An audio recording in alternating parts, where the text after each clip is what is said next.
आप एक सिंपल से हाई स्कूल स्टूडेंट हो, लेकिन एक दिन अचानक ही आपकी बिना मर्जी के आपको एक ब्यूटीफुल गर्ल से भरे हुए स्कूल में डाल दिया जाए, जिसमें सिर्फ आप ही अकेले लड़के हो और बाकी सब लड़कियां हो, तो कैसा फील होगा वो तो मुझे मालूम नहीं, मगर इस कहानी को देखकर पता करते हैं। वैसे भी ये कहानी है इतने मजेदार। कहानी की शुरुआत में हमें मेन कैरेक्टर कमोटो को दिखाया जाता है, जो कि बिल्कुल हमारी तरह ही सिंपल सा बंदा है, जो सिंपल सी लाइफ जीता है। लेकिन यार ये एनीमे है जहाँ कुछ भी मजेदार हो सकता है। दरअसल कमोटो जैसे ही अपनी क्लास से बाहर निकलता है तो उसे देखने को मिलता है कि उसकी तरफ काफी सारे बॉडी बिल्डर्स आ रहे हैं, जो कि कमोटो को अपने साथ किडनैप करने जाते हैं। हालांकि कमोटो कुछ इसलिए नहीं कर पाता क्योंकि उनकी मसल्स देखकर ही उसकी फट चुकी थी। खैर इसके बाद में बॉडी बिल्डर्स कमोटो को रोड किनारे पर फेंक देते हैं, जहाँ एक मियुकी नाम की सर्वेंट उसके पास आकर उसे बताती है कि मैं जापान की सबसे रिचेस्ट फैमिली के लिए काम करती हूँ। फिर वो अंदर जाते हुए कमोटो को बताती है कि उसके मास्टर चाहते हैं कि वो उनके स्कूल में पढ़ाई करे, जिस स्कूल का नाम है साइकिन फैमिली स्कूल। दरअसल वे चाहते हैं कि उनके स्कूल में एक लड़का भी पढ़े, जिसके लिए उन्होंने तुम्हें चुना है। इस पर कमोटो कहता है लेकिन मैंने कब कहा कि मुझे चुनो, जिस पर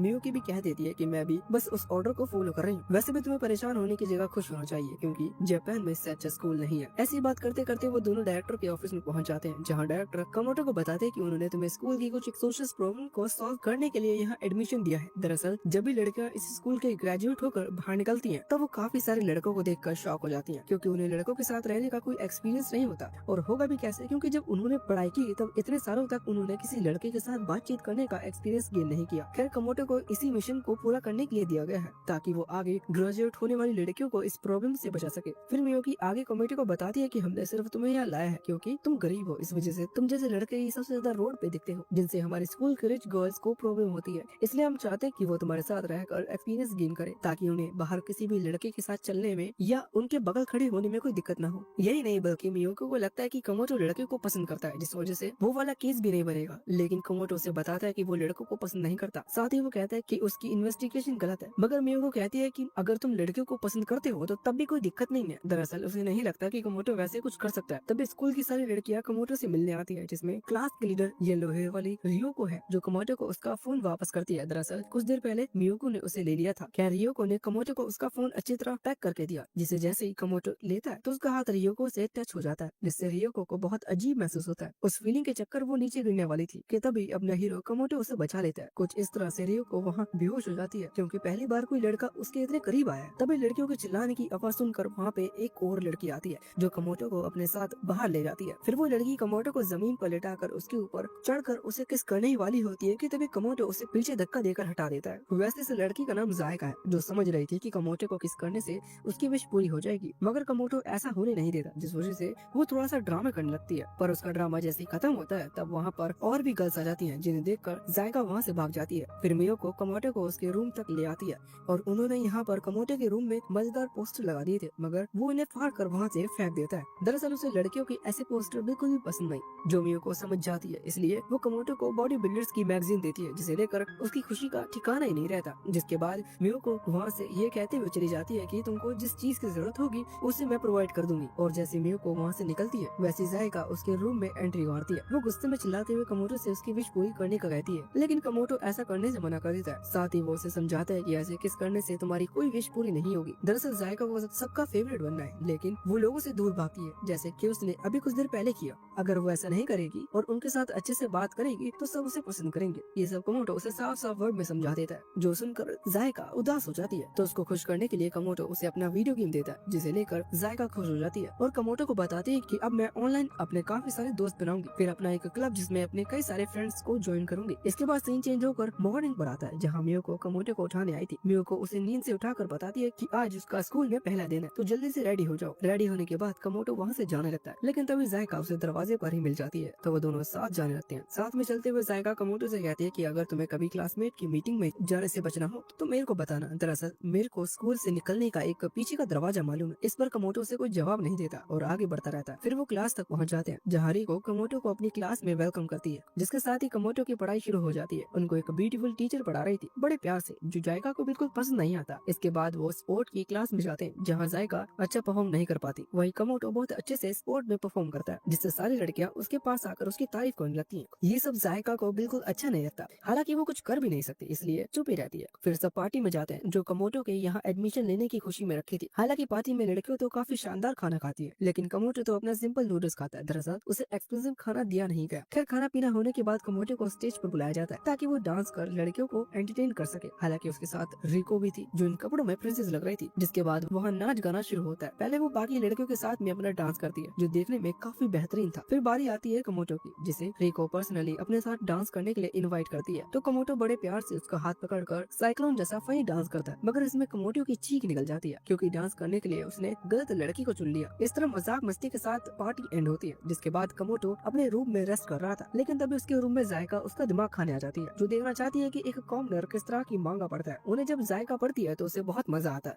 साथ ही मांगा पढ़कर उसे टाइम को रोकने की पावर चाहिए। हालांकि कमोटो उसकी इस नौटंकी को सहने में कोई कसर नहीं छोड़ता। वो उसके मैजिक में जैसे ही उसका साथ देता है, वैसे वो कमोटो को पैरालाइज करके उसे किस करने वाली होती है कि कमोटो उसके मुंह पर ही उल्टी कर देता है, जिससे गुस्सा होकर जायका उसे एक मुक्का मारती है। इसके बाद सीन बदलकर रिको पर आता है, जो अपनी साइड के गर्म पानी के अंदर बिना कपड़ों की होती है। तभी कमोटो वहाँ गर्म पानी में डुबकी मारने आता है, लेकिन उसे चुल मचती है और वो गर्ल साइड का डोर खोल देता है, जिसमें उसे रिको दिखती है, जिसे देखकर उसकी सांसें अटक जाती है। इससे पहले कि उसकी वहाँ पर हार्ट अटैक से जान जाती, वो दरवाजा बंद कर देता है। वैसे अगले दिन क्लास में जब वो दोनों एक दूसरे से आमना सामना होता है, तब वो बात करने में शर्माने लगते हैं। यहाँ पर रिको के गाल तो लाल ही रखे थे, वही कमोटो पर इतना फर्क नहीं था। हालांकि तब रिको उसे बताते हैं कि कल के एक्सीडेंट के बाद उसे शादी के ख्याल आने लगे हैं। अब आगे कुछ वो कह पाती और कमोटो को जो सुन पाता उससे पहले ही सीन कट होता है और किसी दिन पर शिफ्ट होता है, जहाँ हर रोज की तरह मियो को कमोटो को नींद से उठाती है और उसे बताते हैं कि उसके पेरेंट्स का घर स्कूल वालों ने एकदम लग्जरियस बना दिया है, जिसके बदले में उन्होंने अपने बेटे की पुलिस में रिपोर्ट नहीं की है। वैसे मेरे घर वालों की पक्की नहीं पता, मतलब उनको फर्क पड़ भी सकता है और नहीं भी। अगर मेरे साथ ऐसा होता तो हालांकि ऐसा होने नहीं वाला, इसलिए ख्यालों से बाहर आकर हम आगे बढ़ते हैं। अब आगे थोड़ी देर बाद कमोटो अपने क्लास में जाता है, लेकिन इस बार जब वो वापस आता है तब उसे एक अजीब नीले बालों वाली लड़की दिखती है जो काफी अजीब हरकतें कर रही थी। वो असल में एक छोटी बच्ची थी जिसे कमोटो अपने साथ रूम में ले आता है। वहाँ वो नीले बालों वाली लड़की अपने कपड़ों को अच्छे से पहन लेती। दरअसल बाहर उस जगह पर उसने अपने कपड़े उतार दिए थे, कोई और उसे देख पाता उससे पहले ही कमोटो उसका शर्ट उड़ाकर उसे अपने रूम में ले आया। अभी उसने अपने कपड़े ठीक करने से पहले तो कमोटो उससे पूछता है कि वो कौन है, जिस पर वो अपना नाम हाकू बताती है और वो लेबोरेटरी के अंदर काम करती है। ये सुनकर कमोटो उसे कुछ खाने के लिए देता है, जिसे खाते ही हाकू वहीं पर सो जाती है। हालांकि वो जल्दी उठ भी जाती है और खड़ी होकर अपने स्कर्ट उतार देती है। तभी जायका आंख बंद कर कमोटो के रूम में आ गई, जो कमोटो को उस लड़की के साथ इस तरह देखती है तो उसे बहुत गुस्सा आता है। साथ ही उसकी आंखें खुली की खुली रह जाती है। वही कमोटो की फट के चार हो जाती है। दरअसल वो नहीं चाहता कि जायका उसे गलत समझ ले, अगर समझ लिया तो उसका हाल बुरा हो सकता है, पर होता नहीं है। अब हाकू उसके लिए और ज्यादा परेशानियां खड़ी करती है। इससे पहले ही वो उसे लेबोरेटरी लेकर आ जाता है। वहाँ एक मेड कमोटो को बताती है कि हाकू इतनी छोटी उम्र में ही एक जीनियस है। दरअसल वो उन मैथमेटिक्स के क्वेश्चन को आसानी से सॉल्व कर देती है, जिन्हें सॉल्व करने में हमारे पसीने छूट जाते हैं। इस पर कमोटो उसे अभी कुछ देर पहले की बात बताता है, जो सुनकर उस मेड को भी शौक लगता है। फिर कमोटो उस मेड से कहता है कि जो कुछ ज्यादा ही इंटेलिजेंट होते हैं वो अंदर से खिसका हुआ भी रहता है। वैसे ही हाल हाकू का है, इसलिए वो उस पर ध्यान रखने का कहकर वहाँ से चला जाता है। उसके जाने के बाद वो मेड बाकी सब मेड को भी बता देती है कि हाकू ने लेबोरेटरी से बाहर खाने का रूल तोड़ दिया है। ये सुनकर वो सभी हैरान रह जाती है। इधर कमोटो अभी स्कूल में है और रिको के साथ कहीं जा रहा था, तब उसे अपने सामने एक कटाना ली हुई लड़की दिखती है जिसका नाम कैरन है। अभी कैरन की नजर जैसे कमोटो पर पड़ती है तो वो अपनी कटाना बाहर निकाल लेती है। साथ ही वो कमोटो से घबराकर उस पर कटाना से अटैक कर देती है। हालांकि कमोटो ने उससे कुछ भी नहीं कहा था, वो तो बस बगल से गुजर रहा था। लेकिन इस स्कूल की गर्ल्स को बॉयज से दिक्कत होती है, शायद इस वजह से कैरन ने कमोटो पर अटैक कर दिया। जिसके बाद वो उससे दूरी बनाकर कहती है कि तुम बेकार लड़के यहाँ क्या कर रहे हो। इतना कहकर वो अपनी कटाना को चलाती है, जिससे कमोटो और बाकी सब लड़कियों के कपड़े गायब हो जाते हैं। कमोटो को समझ आ जाता है कि इसे रोकने के लिए मुझे इससे फाइट करना पड़ेगा। फिर दोनों एक दूसरे की तरफ तेजी से आगे बढ़ते हैं, लेकिन वो दोनों एक दूसरे पर अटैक कर पाते हैं। इससे पहले ही उनके बीच एक्सीडेंटली कुछ होता है, जिससे कैरन ट्राई करते हुए पीछे हट जाती है। यहाँ पर अब कैरन कमोटो से कहती है कि वो उसकी डिसेबल बनना चाहती है। वैसे अभी जो कुछ भी हुआ उनके बीच उसे इग्नोर करके आगे बढ़ते हैं। नेक्स्ट सीन में हम जायका को देखते हैं, जो कमोटो को हर बार की तरह पका रही थी कि तभी वहाँ पर हाको आती है, जो कमोटो के पास आकर बैठ जाती है। इधर जायका उन्हें पकाती ही जा रही थी। कितने में कैरन वहाँ आती है, जो कि अभी होश में आ चुकी थी। दरअसल कुछ देर पहले वो बेहोश हो गई थी। खैर अभी वो कमोटो से उसका अपना डिसेबल एक्सेप्ट करने का कहती है। साथ ही वो उससे बताती है कि वो उससे हार चुकी है, इसलिए कमोटो जो चाहेगा वो करेगी, मतलब कुछ भी करेगी। चलो चलो गलत सोचना बंद करो। आगे हम रिको को देखते हैं, जो कुछ गर्ल के साथ अपने अलग मिजाज में कमोटो से मिलने आई थी। खैर वो यहाँ पर लाल गालों के साथ कमोटो को उनकी सेकंड पार्टी में इनवाइट करती है, लेकिन रिको के इंटेंशन को वो एक्सेप्ट कर पाता उससे पहले जायका वहाँ आ जाती है, जो कमोटो का हाथ पकड़कर उसे अपने साथ चलने का कहती है। कहने के साथ ही वो उसे खींचते हुए बाहर लाकर बताती है कि वो पार्टी रिको के रूम में होने वाली है। अगर तुम्हारे साथ कुछ गलत हो गया तो जायका की बात कमोटो को भी सही लगती है, इसलिए वो रिको से ये कहकर मना कर देता है कि उसे जायका के साथ कुछ काम है, इसलिए वो उसकी पार्टी को अटेंड नहीं कर सकता। इस पर रिको कुछ नहीं कहती, वो वहाँ से चली जाती है। लेकिन अपनी साइड आकर रिको की क्लासमेट बात करने लगते हैं कि जायका के कहने पर कमोटो ने रिको का इनविटेशन रिजेक्ट कर दिया। हमें तो लगता है कि कमोटो और जायका गर्लफ्रेंड बॉयफ्रेंड बन गए हैं। अपने फ्रेंड्स की बात सुनकर रिको को गुस्सा आ जाता है। वो गुस्से में अपनी फ्रेंड्स को बुरा भला कहकर वहाँ से चली जाती है। दरअसल रिको कमोटो से प्यार करती है। इधर उसके चिल्लाने की आवाज कमोटो ने भी सुन ली थी, इसलिए वो बाद में उससे मिलने गया था। वहाँ रिको कमोटो का वेलकम करती है और कमोटो उसका उदास चेहरा देखकर समझ नहीं पाता कि आखिर इसे हुआ क्या है। जिसके बाद वो वापस अपने रूम में आता है जहाँ जायका उसका वेट कर रही थी। फिर कमोटो से बताता है कि रिको ये जानकर उदास है कि कॉर्नर इवेंट को तुम होस्ट करने वाली हो। जिस पर जायका कहती है कि अच्छा फिर उसको करने दो, मैं उसके लिए अच्छा सा प्लान बनाती हूँ। अब सीन कॉर्नर इवेंट पर आता है जहाँ रिको एक आम लड़की की तरह बिहेव करती है और काफी अच्छा परफॉर्म करती है। वो अपने क्लासमेट के साथ पिक्चर भी लेती है लाइक कॉर्नर। इसी तरह करते करते इवेंट शाम तक खत्म हो जाता है। शाम को रिको कमोटो के पास आकर आज के लिए उसका थैंक्स करती है। दरअसल आज कमोटो की वजह से उसने बहुत अच्छा फील किया। खैर तभी कमोटो से बताता है कि ये मेरा नहीं बल्कि जायका का आइडिया था, इसलिए मुझे थैंक्स मत कहो। जैसे रिको को पता चलता है कि इसके पीछे जायका भी थी तो उसे बहुत गुस्सा आता है। साथ ही वो कमोटो से नाराज होकर भाग जाती है। दरअसल उसे लगता है कि जायका उनके बीच में रह रही है। हालांकि कमोटो को तो उनकी फ्रेंडशिप करवानी थी, लेकिन रिको गलत समझ लेती है। फिर वो सीधा कमोटो के रूम में आ जाती है जहाँ उसे जायका बेड पर लेटी हुई मिलती है, जो देखकर रिको को गुस्सा थोड़ा और बढ़ जाता है। तो वो जायका से चिल्लाते हुए कहती है कि मैं तुमसे नफरत करती हूँ। इधर जायका के कुछ पल्ले नहीं पड़ता कि आखिर इसे हुआ क्या है, लेकिन उसकी कुछ समझाने से पहले ही रिको उससे फाइट करने लगती है। जायका रिको से दूर हटने का कहती है, मगर रिको उसके ऊपर चढ़ के उसे मारने की कोशिश करती है, पर मार नहीं पाते क्योंकि जायका ने उसके हाथ पकड़ रखे थे। और ऐसे ही किसी लड़के के सामने जायका मार कैसे खा सकती है, उसकी क्या है इज्जत रह जाएगी। इसलिए अब वो भी रिको से लड़ने लगती है। लड़ते हुए जायका का ध्यान जैसे ही कमोटो पर जाता है तो उसे पिल्लो फेंक कर मारती है, जिसके बाद में उनकी फाइट बंद हो जाती है। और थोड़ी देर बाद हम जायका को मस्त वीडियो गेम खेलता हुआ देखते हैं। रूम में कैरन, हाकू और रिको आते हैं। दरअसल उन्होंने कॉमनर क्लब बनाया है जिसमें वो कमोटो को भी ज्वाइन करवाना चाहते हैं, जो जायका को बिल्कुल भी अच्छा नहीं लगता। इसलिए वो चाहती है कि कमोटो क्लब ज्वाइन ना करे, जिस पर रिको कहती है कि क्लब में सिर्फ हम दोनों ही होंगे,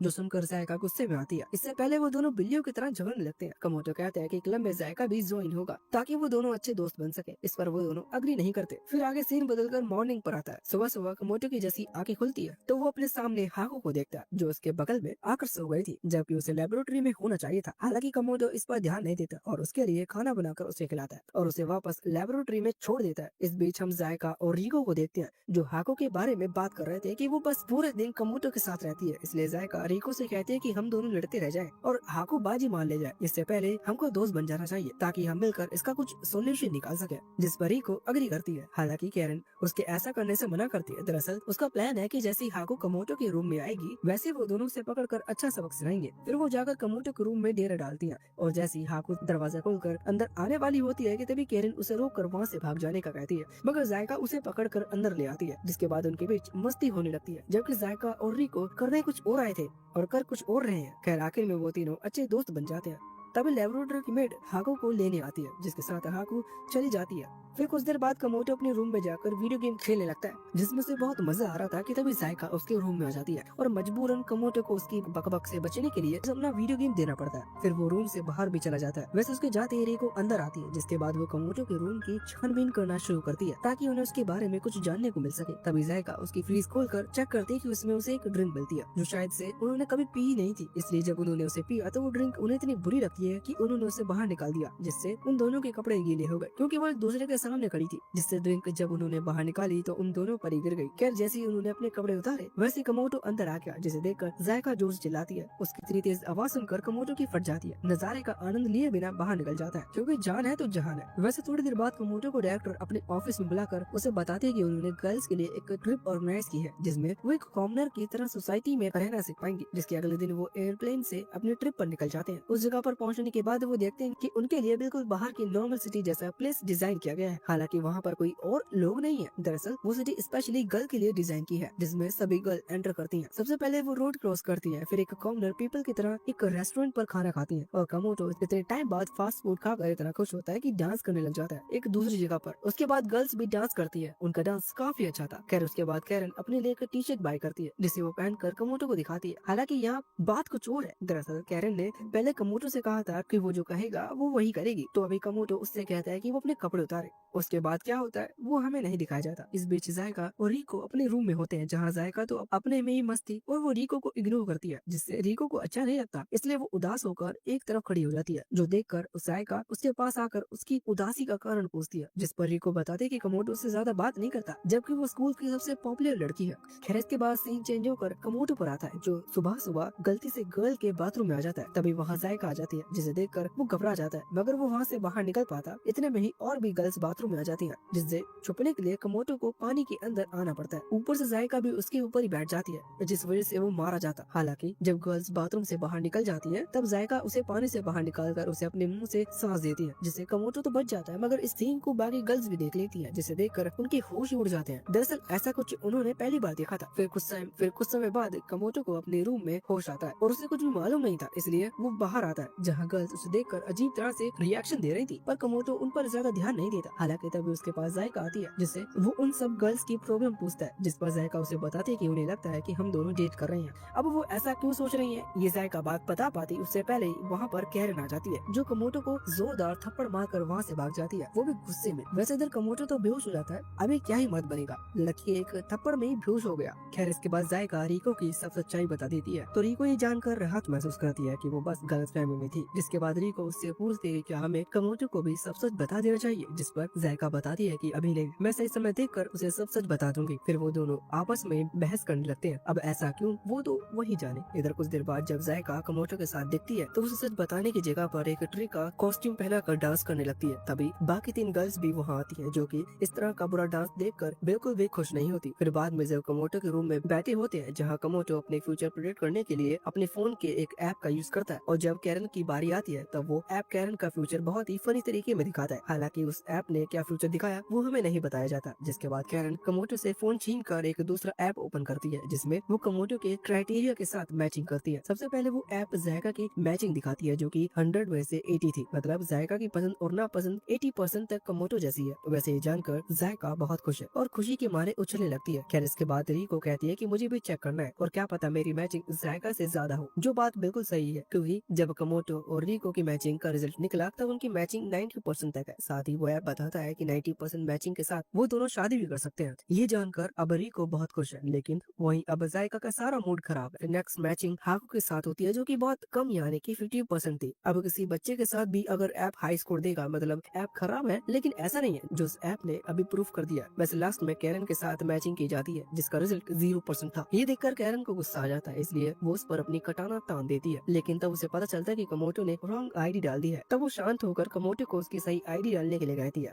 और जो बिल्कुल भी एक्सपेक्ट नहीं किया था किसी ने, वही मैचिंग कैरन की कमोटो के साथ निकल जाती है। दरअसल उनकी मैचिंग 100% है। ये देखकर कैरन अब लड़ने की जगह शर्माने लगती है। वहीं जैसे ये बात रिको और जायका को पता चलती है, तो उनमें बहस होने लगती है, जिसे कैरन भी ज्वाइन करती है। और बाद में और जब वो तीनों अपने में बिजी होते हैं, तो उसका फायदा उठाकर कमोटो और हाकू वहाँ से आइसक्रीम खाने के लिए निकल जाते हैं। असल में तो उन्हें उनकी बहस से बचना था, क्योंकि ये बहस कभी भी लड़ाई में बदल सकती है, जिसका हिस्सा कमोटो बिल्कुल भी नहीं बनना चाहता। खैर इसके कुछ समय बाद सुबह सुबह मियुकी कमोटो को नींद से उठाती है। हालांकि कमोटो को बिल्कुल भी अच्छा नहीं लगता, क्योंकि मियो को हर बार कमोटो को उसकी प्यारी नींद से उठा देती है, जबकि कमोटो को सोना है। इस बात पर कमोटो जब उससे बहस करने की कोशिश करता है, तब मियो को उससे कहती है कि तुम्हें जगाना मेरा काम है, इसलिए इस बात को खत्म करो। तो कमोटो भी उसकी बात मानकर अपना नाश्ता पानी करके जैसे ही बाहर निकलता है, वैसे ही उस पर कैरन अपनी कटाना से हमला कर देती है। उस हमले में लगभग कमोटो की आर्म कट गई थी, लेकिन कमोटो को अपनी आर्म से प्यार था, इसलिए उसने अपनी पूरी जान लगाकर कैरन के हमले को डॉज कर लिया, जिससे बस उसकी शर्ट कट गई। हालांकि कमोटो की डर की मारे फट पड़ी थी, लेकिन तभी कैरन अपना गुस्सा ठंडा कर कमोटो को अपने रूम में ले जाने लगती है, जहाँ पहुंचकर कैरन पहले तो कमोटो को चाय सर्व करती है, फिर उसकी फटी हुई शर्ट को सीने लगती है, जो सब कमोटो को समझ नहीं आ रहा था कि आखिर कैरन को हुआ क्या है, जो वैसे इस तरह का रिएक्ट कर रही है, जिसके बारे में जब कमोटो पूछता है तो वो शर्मा जाती है। हालांकि इसके बाद कुछ और करने के लिए वो उसकी टी शर्ट भी उतारने लगती है, लेकिन इससे पहले वो कुछ कर पाए वहाँ बाकी 3 गर्ल्स की एंट्री होती है। अब उस एम्बैरेसिंग सिचुएशन से बचने के लिए कैरन कमोटो को लेकर पर्दे के पीछे छिप जाती है, पर वो जगह बहुत ही छोटी थी, जिस वजह से वो सबके सामने एक्सपोज हो जाते हैं, और उन दोनों को इस तरह देखकर बाकी तीनों के रिएक्शन कुछ ऐसे हैं। खैर इसके थोड़ी देर बाद वो सब कमोटो के रूम में आते हैं, जहाँ अपनी गपशप करना शुरू करते हैं। तभी कमोटो अपनी गर्ल्स को सजेस्ट करता है कि उन्हें मेड ड्रेस पहननी चाहिए। उसके बाद सुनकर सबने वेट्रेस बनने का फैसला किया, और वेट्रेस बनकर वो सभी होटल में आती हैं, जहाँ उन्हें कमोटो को सर्व करना है। कमोटो पहले तो उन्हें बताता है कि सर्व कैसे करना है, फिर उन्हें खाना सर्व करने का ऑर्डर देता है। तो रिको को छोड़कर सब खाना लेने जाती हैं, लेकिन रिको गाना गाती है, जो इतना खतरनाक था कि होटल के शीशे तक चकनाचूर हो जाते हैं। वहीं कमोटो जैसे कैसे करके बचता है। हालांकि फिर उनका एक्ट भी वहीं खत्म होता है, जिसके कुछ समय बाद कमोटो गार्डन में मस्त बैठा था कि तभी उसके पास लेबोरेटरी से एक मेड आती है जो उसे अपने साथ ले जाती है। दरअसल हाकू ने कमोटो को बुलाया है ताकि वो अपनी किसी चीज को उसे दिखा सके। वैसे वो चीज एक कासल है जो कि हाकू ने खुद बनाया है, जो कमोटो को भी बहुत पसंद आता है। जिसके बाद वो लेबोरेटरी के कैफेटेरिया में खाना खाने जाते हैं। वो ऐसा लग रहा था कि हाकू और कमोटो डेट कर रहे हैं। दरअसल उन्हें खाना खाते हुए देख वहाँ की मेड को लग रहा था कि उनके बीच कुछ रोमांटिक चल रहा है। उनका सोचना यहाँ तक नहीं रुकता, बल्कि उसके आगे वो अपने मन में उनकी लव स्टोरीज बनाने लगते हैं, जिन्हें सच करने के लिए वो उन दोनों को कपल्स वाला खाना सर्व करती है। हालांकि उन्होंने जैसे सीन सोचा था वैसा कुछ होता नहीं, और तभी वहाँ पर उनकी बॉस मियुकी आती है, जिसकी वजह से उन्हें अपने ख्यालों को साइड करना पड़ता है, नहीं तो मियुकी उनका किस्सा इस एनीमे से खत्म कर देगी। फिर कुछ समय बाद कमोटो के रूम में जायका आती है, जिसे वो एक गिफ्ट देता है, और जब उस गिफ्ट को जायका ओपन करती है तो उसमें येलो शर्ट एंड पैंट होती है, जो कमोटो ने जायका को इसलिए दिए ताकि वो स्कूल में पॉपुलर बन सके।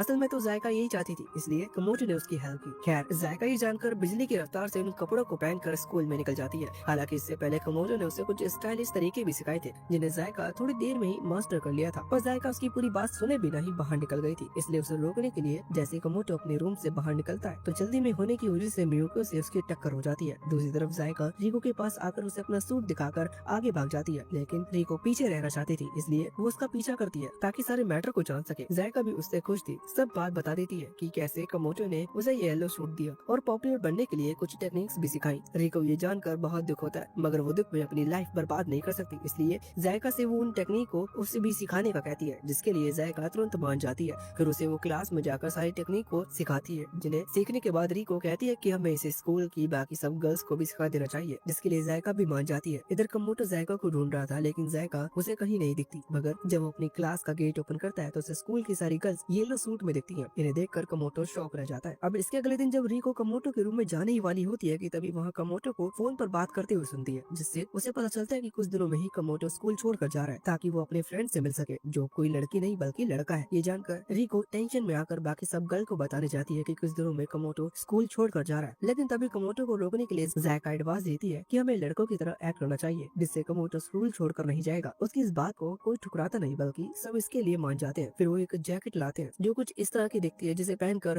हर किसी के फेक मसल्स दिखने लगते हैं। अब वहाँ उसे पहनने के लिए जायका और रिको आपस में लड़ने लगती है, क्योंकि वो दोनों ही कमोटो को अपनी तरफ अट्रैक्ट करना चाहती थी, मगर कैरन उनके बीच से उस जैकेट को ले लेती है। मगर बाद में हम देखते हैं कि उसे जायका नहीं पहना है, साथ ही उसने मूंछ भी लगाई है ताकि वो पूरी तरह से एक बॉडी बिल्डर मैन लगे। हालांकि वो जोकर लग रही, मगर हम उसे बता नहीं सकते। जब ये सब कमोटो के रूम में एंटर करती हैं, तो देखने को मिलता है कि सब ने अपना अलग अलग तरह का हुलिया बना रखा है ताकि वो कमोटो की एक लड़की की कमी पूरी कर सके। तभी जायका बिना सोचे अपना सारा प्लान कमोटो को बता देती है, जो उन्होंने कुछ देर पहले बनाया था। अब उसने प्लान एक्सपोज कर दिया, इसलिए रिको उसे बताते कि उसने फोन कॉल पर उसे बात करते हुए सुना था कि वो अपने किसी फ्रेंड से मिलने के लिए स्कूल छोड़ रहा है। ये सुनकर कमोटो थोड़ा सा अजीब महसूस करता है, लेकिन फिर वो उनको बताता है कि वो तो बस मैं ऐसे ही कह रहा था, दरअसल स्कूल छोड़ने का मेरा कोई इरादा नहीं है। ये जानकर गर्ल्स हैरान रह जाती हैं, क्योंकि उन्हें फालतू में ही इतनी मेहनत की। खैर इसके बाद रिको कमोटो के करीब जाने के लिए उसे अरेंजमेंट सिखाने का ऑफर करती है, क्योंकि उसे मालूम है कि कमोटो इसे आसानी से नहीं कर पाएगा। इस वजह से वो काफी टाइम तक उसके साथ अकेले रहेगी। वैसे उसका प्लान तो अच्छा है, जिसे कमोटो भी एक्सेप्ट कर लेता है, क्योंकि वो भोला भाला है। इन चालू लड़कियों की चालाकी से बेचारा अनजान है, पर हमें क्या, हमें तो बस मजे लेने से मतलब है। फिर कुछ देर बाद सभी एक जगह पर मिलते हैं, जहाँ रिको अपनी अपोनेंट्स को बताती है कि किसी सब्जेक्ट पर कमोटो और मैं मेहनत कर रहे हैं, जिसके बारे में जब जायका पूछती है तब रिको उससे कहती है कि वो मैं तुम्हें नहीं बता सकती, क्योंकि वो हमारा एक सीक्रेट है। जो सुनकर जायका गुस्से में रिको का कॉलर पकड़ते हुए उसे सब उगलने का कहती है। हालांकि रिको उन्हें कुछ नहीं बताती। तभी कुछ मेट्स वहाँ आकर रिको को इन्फॉर्म करती है कि उसके घर से उसकी mom and brother school visit करने के लिए आए हैं। साथ ही इन्होंने कमोटो को भी बुलाया है ताकि वो देख सके कि उनकी बेटी के साथ कौन लड़का रह रहा है। जिसके बाद जब रिको और कमोटो प्रिंसिपल ऑफिस में जाते हैं, तब रिको का भाई जेलस होकर प्रिंसिपल को धमकी देता है कि तुम्हारे स्कूल के लिए ये अच्छा नहीं होगा। आखिर गर्ल्स के स्कूल में एक लड़का कैसे रह सकता है? अगर तुमने इस लड़की को नहीं भगाया तो मैं तुम्हारी कंप्लेंट कर दूंगा। अब उसके इस बिहेवियर पर प्रिंसिपल तो कुछ नहीं कहती, मगर रिको उसे बहुत कुछ सुनाकर लाइन पे ले आती है, जिस वजह से उसे प्रिंसिपल से माफी मांगनी पड़ती है। तभी रिको की मॉम बताती है कि रिको की शादी सतोशी नाम के एक लड़के के साथ फिक्स कर दी गई है। अब इसके बाद कुछ बोलने से पहले कमोटो को ऑफिस से बाहर कर दिया जाता है। बाहर आकर कमोटो अभी सभी गर्ल्स से कहता है कि मैं इसके अग्री नहीं हूँ। आखिर कैसे ये अमीर लोग अपनी बेटी की शादी किसी ऐसे लड़के से फिक्स कर सकते हैं जिसे वो जानती तक नहीं। कमोटो की बात बिल्कुल भी पसंद नहीं है, इसलिए वो डिसाइड करता है कि वो चाहे कुछ भी हो जाए, वो इस शादी को नहीं होने देगा। इसके बाद जो कॉर्नर क्लब रिको ने बनाया था, वो भी उसके स्कूल से जाने की वजह से डिसमिस हो जाता है। दरअसल उसकी मॉम उसे घर ले जा चुकी है, पर एक दिन जायका रिको को कॉल करती है ताकि उसकी हालत जान सके। उसे जानने को मिलता है कि रिको शादी नहीं करना चाहती और वापस अपने स्कूल में आना चाहती है, ताकि पहले की तरह सबके साथ मस्ती कर सके। लेकिन उसकी मॉम उसे इसकी उसकी इजाजत नहीं देगी। रिको ये सब रोते हुए कह रही थी, इसलिए जायका उससे कहती है कि बेफिक्र रहो, हम जल्दी तुम्हें लेने आएंगे। इसके कुछ समय बाद रिको का भाई स्कूल में आता है। दरअसल वो भी नहीं चाहता कि रिको की शादी हो, इसलिए वो कमोटो और बाकी सबकी मदद करेगा ताकि वो रिको की शादी को रोक सके। सबसे पहले कमोटो को स्कूल से एस्केप करना होगा, क्योंकि बिना स्कूल के एस्केप किए वो रिको की शादी को नहीं रोक सकते। इसलिए रात के समय वो स्कूल के सबकी नजरों से छुप कर निकल रहे होते हैं कि तभी वहाँ मियुकी आती है, जो उन्हें ऐसा करते हुए देख लेती है, मगर वो फिर भी उनकी मदद करती है स्कूल से एस्केप करने में, क्योंकि वो नहीं चाहती कि रिको की शादी हो। खैर स्कूल में एस्केप करने के बाद रिको का भाई उन्हें अपनी कार में बिठाकर उस जगह से ले जाने लगता है जहाँ रिको की मैरिज अरेंज की है। वैसे उसकी गाड़ी को दो मसल मैन चला रहे हैं, जिन्हें देखकर कमोटो को अपनी फिक्र होने लगती है। फिर वो सुबह तक उस जगह पर पहुंच जाते हैं जहाँ दूर से कैरन अपने स्कोप से नजर मारती है, तो उसे देखने को मिलता है कि गेट पर काफी टाइट सिक्योरिटी है, मगर कैरन भी कम नहीं है, इसलिए वो तेजी से उनकी तरफ बढ़ने लगती है। वो अपने एक ही हमले से सबको ढेर कर देती है, साथ ही अपनी कटाना के एक ही हमले में उस गेट को ब्रेक करती है। लेकिन उस होटल में वो एंटर कर पाते उससे पहले ही और भी कई सारे सिक्योरिटी गार्ड उन्हें रोकने के लिए वहाँ आ जाते हैं, मगर कैरन अपनी विंड अटैक का इस्तेमाल करती है, जिससे कोई भी नहीं बचता और सभी हार जाते हैं। उनके हारते ही कमोटो और बाकी सब होटल में एंट्री करते हैं, लेकिन थोड़ा आगे आते ही उनका सामना एक और ताकतवर गार्ड से होता है, जो कमोटो पर तेजी से अटैक करने लगता है, जिससे कमोटो जैसे तैसे बचता है। हालांकि तभी वहाँ रिको का भाई आकर उस स्ट्रॉन्ग गार्ड से फाइट करने लगता है, जिसे वो कड़ी टक्कर देता है। वही कमोटो उस गार्ड को बिजी देख आगे बढ़ जाता है। उसके साथ जायका और हाको भी थी। उन्हें आगे कई सारी मुश्किलों का सामना करना पड़ता है, जैसे कि बीच बीच में रास्ता ब्लॉक हो रहा था, जिसे कमोटो और जायका जैसे तैसे पार कर रहे थे, क्योंकि हाको उतना तेज भागकर गेट को पार नहीं कर सकती, इसलिए कमोटो उसे भी उठाकर भाग रहा था। ऐसे ही वो सभी गेट्स को पार कर लेते हैं, लेकिन तभी उनका सामना एक बहुत बड़े रोबोट से होता है, जो उन्हें कुचलने ही वाला था कि तभी वहाँ एक अनजान लेडी आकर अपनी कटाना से उस रोबोट के छोटे छोटे टुकड़े कर देती है। और आखिर में फाइनली इतनी मुश्किलों का सामना करने के बाद कमोटो रिको के मैरिज प्लेस पर पहुंच जाता है, जहाँ वो शादी को रोकने का कहता है। हालांकि कोई भी कमोटो पर ध्यान नहीं देता, तो जायका आगे आकर रिको को वापस स्कूल लौटने का कहती है। इस तरफ जायका एक इमोशनल और बड़ी स्पीच देती है, जिसे देने के बाद जायका रोने लगती है। वही रिको भी जायका की सारी बात सुनने के बाद रोने लगती है। तभी रिको खड़ी होती है और हिम्मत जुटाकर अपनी मॉम से कहती है कि मैं शादी नहीं करूंगी, जिस पर उसकी मॉम कहती है कि अगर वो शादी नहीं करेगी तो उसे घर छोड़ना होगा और रोड पर रहना होगा। मॉम की बात सुनकर कमोटो आगे आकर कहता है कि कोई ना, तुम मेरे घर पर रह लेना, मगर ये शादी तो नहीं होगी। कमोटो को इस दिलदारी को देखकर रिको के पेरेंट्स भी इसकी उन्हें इजाजत दे देते हैं, इसलिए रिको का फियांसे वहाँ से चला जाता है। जिसके बाद रिको की मॉम उसे आजाद करते हुए ये भी कहती है कि अब वो जिससे चाहे उससे शादी कर सकती है। वैसे तो मैं यही कहूंगा कि तुम कमोटो से शादी कर लो, अब तो वैसे भी तुम दोनों साथ रहोगे तो यही सही है। इससे रिको तो खुशी के मारे झूम उठती है, मगर कमोटो पर तो जैसे बिजली गिर गई हो। वही जायका, कैरन और आको भी इसके लिए मना करते हैं ताकि वो खुद कर सके। उस ऊपर से रिको का भाई ये जानकर कि उसकी शादी कमोटो से हो सकती है, वो कमोटो पर अटैक कर देता ताकि उसकी बहन की शादी उससे ना हो। दरअसल उसका अटैक कमोटो पर लगता तो कमोटो ऑन द स्पॉट मार जाता, लेकिन वो बच जाता है और कहता है कि नहीं, मैं नहीं कर सकता शादी। खैर इसके बाद उनकी शादी नहीं होती, बल्कि रिको स्कूल वापस आ जाती है और बस पहले जैसा हो जाता है, जिसके साथ ही इस एनिमे की कहानी एंड होती है। अगर इसका सेकंड सीजन आता है तो हम इसे जरूर एक्सप्लेन करेंगे, मगर आपको वीडियो को लाइक करना पड़ेगा। चलो मिलते हैं नेक्स्ट वीडियो में।